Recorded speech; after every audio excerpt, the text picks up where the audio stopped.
You never forget the moment your world flips upside down. For me, it happened on a calm Sunday morning, birds singing, sunlight sneaking through the blinds, and my wife screaming in pain. That one sound changed everything. When I ran outside, I saw her on the ground, clutching her face. Her eyes were burning, tears pouring down her cheeks, and beside her stood Karen, our HOA president, holding a can of pepper spray like it was a trophy. I froze. My mind refused to believe what I was seeing. My wife, the kindest, calmest woman you could ever meet, had just been attacked, in our own neighborhood. And the worst part? Karen didn't even look sorry. She stood there, smirking, hands on her hips, like she'd just taught someone a lesson. I wanted to scream. I wanted to call the cops. But for a few seconds, I couldn't move. Everything inside me was shaking, anger, shock, confusion, all at once. When I finally rushed to my wife, she could barely breathe. Her skin was red and raw, her voice weak as she said, "She sprayed me, for no reason." I remember looking at Karen and asking, "What is wrong with you?" And she said it, in that classic Karen tone, "Maybe now she'll learn not to trespass on HOA property." Trespass. We were standing in our own yard. That was the day I realized, this wasn't about rules. This was about power. For months, our HOA had been turning our quiet little neighborhood into a nightmare. Every week, someone got a warning letter: your lawn's too long, your trash can's too visible, your paint shade isn't approved. And Karen, she loved every second of it. She was the self-appointed queen of the cul-de-sac, patrolling with her clipboard, snapping pictures, gossiping about anyone who didn't follow the rules. But this time, she went too far. My wife had only been helping our son build a small treehouse in the backyard. That's when Karen stormed over, yelling that it violated HOA policy. My wife tried to explain, it was temporary, just a little play area. But Karen wouldn't listen. And when my wife turned away, Karen pulled out the pepper spray. Who does that? Who attacks someone for building a treehouse? By the time I helped my wife wash her face and called the sheriff, the whole block had gathered. Neighbors whispered. Some shook their heads. Others avoided eye contact, because no one wanted to go against Karen. But I wasn't about to let this slide. When the sheriff arrived, Karen tried to play innocent. "I felt threatened," she said.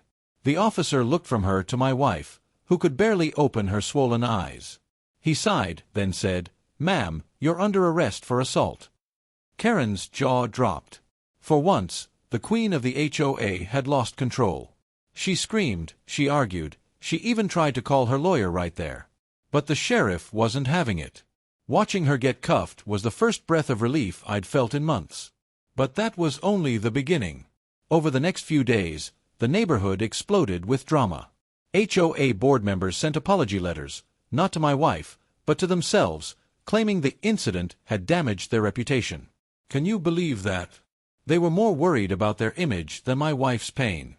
Still, Karen kept fighting.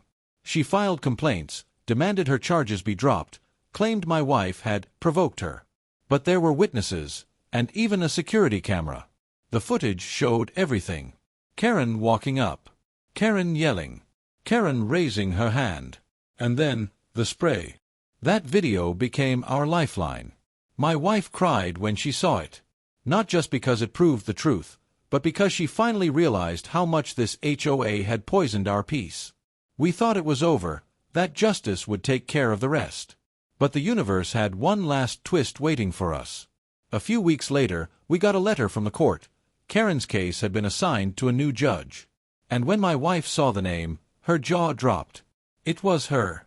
She was the new judge. You see, my wife isn't just a mother or a wife. She's also a district judge, fair, kind, and respected. But when she saw Karen's name listed as a defendant in her courtroom, she froze. She immediately requested a recusal, meaning she asked the court to assign someone else, because it was too personal. But the irony, it hit hard. The same woman who had screamed at her about rules and power would now have to stand before her, not as a queen, not as an HOA president, but as a defendant. The neighborhood buzzed with gossip. Some people laughed, others said it was karma. I just sat there, watching my wife quietly sip her tea, still healing from the burns on her skin. She didn't want revenge.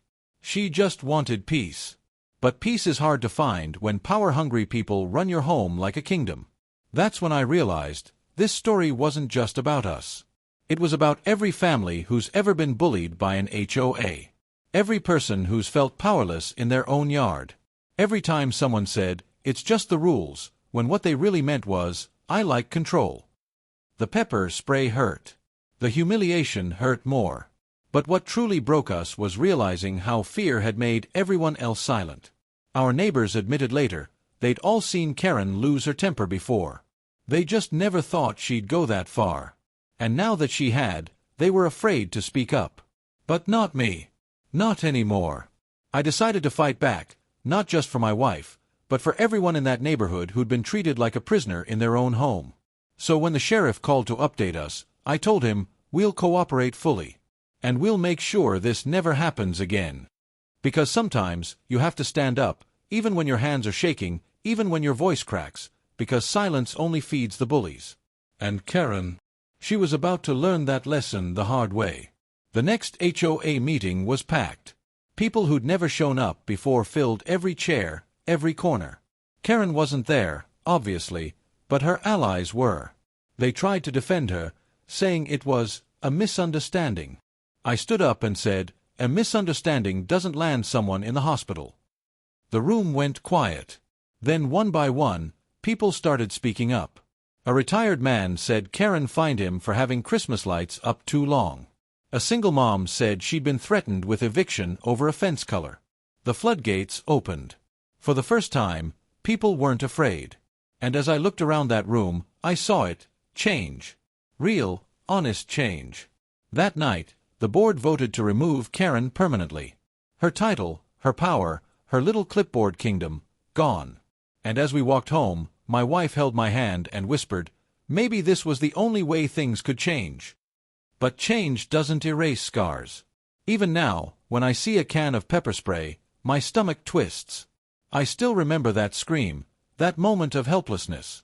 Yet at the same time, I remember the strength that followed, the way my wife stood tall, the way our neighbors finally found their voices. Sometimes, pain opens doors that peace never could. This isn't just our story. It's a warning to anyone who thinks authority gives them the right to hurt others. Because power without compassion isn't leadership. It's cruelty. And if you've ever faced someone like Karen, someone who made you feel small, scared, or voiceless, remember this. You don't need their approval to stand your ground. You just need courage. If this story hit you even a little, share it. Let people know that standing up matters, even when it's hard, even when it hurts. When Karen walked into that courtroom, she didn't have her clipboard, her sunglasses, or that smug little smirk she used to wear around the neighborhood. She just had fear. And honestly, that felt like justice. I was sitting in the back row, holding my wife's hand. She wasn't the judge that day, the court had reassigned the case, but being there still felt heavy. This wasn't just another case for her. This was personal. Karen's lawyer tried to sound confident. He started listing excuses. She didn't mean to, she felt threatened. It was self-defense. But the judge cut him off and said, "I've seen the footage." The courtroom went silent. Every emotion I'd held in since that horrible day came rushing back. Anger, fear, sadness. I could still see my wife on the ground, her eyes burning, and Karen standing there like she was proud of it. And now, finally, someone in authority was seeing it too. When the video played, Karen kept her eyes down. The moment the spray came out, you could hear gasps across the room. Even the bailiff shook his head. The judge paused the video and said softly, "That's not self-defense. That's assault." My wife squeezed my hand tighter. Her eyes glistened, not with anger, but with relief. For the first time, someone was saying out loud what we already knew. Karen's lawyer looked lost. He tried again, saying my wife had provoked her. The judge frowned. Provoked? By standing on her own property. Karen's face went pale. That was the moment I realized something. Power is easy to abuse, but once you lose it, you see how small it really was. Karen had spent years intimidating people. She made grown adults afraid of letters and fines. But now, she couldn't even look up from the table. After the hearing, The judge ordered community service, a fine, and anger management classes for Karen. It wasn't prison time, but it was justice. And when we walked out of that courtroom, my wife turned to me and said, "That's enough. I don't need her to suffer. I just need her to stop hurting people." That's the kind of person she is. Strong, but kind. The kind of strength that doesn't come from yelling, it comes from healing. The weeks after the trial felt different. Quieter. Neighbors who used to avoid us started waving again. The air felt lighter. The HOA finally held a new election, one that was fair this time. People nominated my wife. She laughed when they suggested it, but everyone insisted. They'd seen how she stood up for what was right, how she never let anger take control. When she accepted, she said one line I'll never forget. "Rules should protect people, not punish them." That night, the whole street celebrated. Kids played outside, families talked without fear, and for the first time in a long time, the neighborhood felt like home again. But the story didn't end there. A few months later, something unexpected happened. Karen came to our door. I'll be honest, I didn't even want to open it. But my wife did. Karen stood there, holding a small box. Her eyes looked tired, her voice shaky. She said, "I wanted to apologize, face to face." For a long second, nobody spoke. Then my wife said quietly, "I forgive you. But please remember, people deserve kindness, even when you disagree with them." Karen nodded. Tears filled her eyes. She handed over the box. Inside was a small plant, with a note that said, "For your treehouse." It wasn't much, but somehow it meant everything. That treehouse still stands today. It's not fancy, just wood and nails, paint and memories, but it's a symbol of something bigger. Every time I look at it, I think about how close we came to breaking, and how we found strength instead.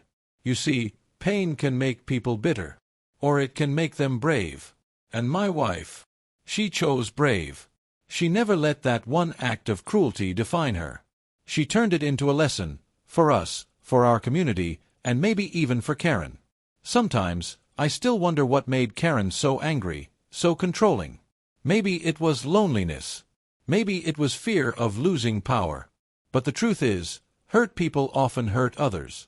That doesn't excuse them. But it reminds us that change starts with empathy, not revenge. And that's what my wife taught me. You can fight for justice without losing your humanity. Months passed, and the HOA was different now. Meetings were peaceful. People smiled. Rules were still there, but they finally made sense. My wife worked to help families instead of punishing them, like waiving fines for single parents, helping elderly neighbors with repairs, and making the community feel alive again. Even Karen showed up once, quietly sitting in the back, listening. When the meeting ended, she walked up to my wife and said, "You're a better leader than I ever was." My wife smiled and said, "Maybe we both learned something." And in that small exchange, years of tension seemed to fade. Sometimes I think back to that day, the screaming, the pepper spray, the pain, and I realize something important. If that day hadn't happened, maybe nothing would have changed. Maybe we'd all still be living under fear, pretending everything was fine. But because of that one awful moment, a community found its voice. We learned that silence is dangerous. That doing nothing allows bullies to grow stronger. That one brave act, even when it hurts, can spark a whole wave of courage. So if you're watching this, and you've ever been scared to speak up, against a boss, a neighbor, an unfair rule, please remember our story.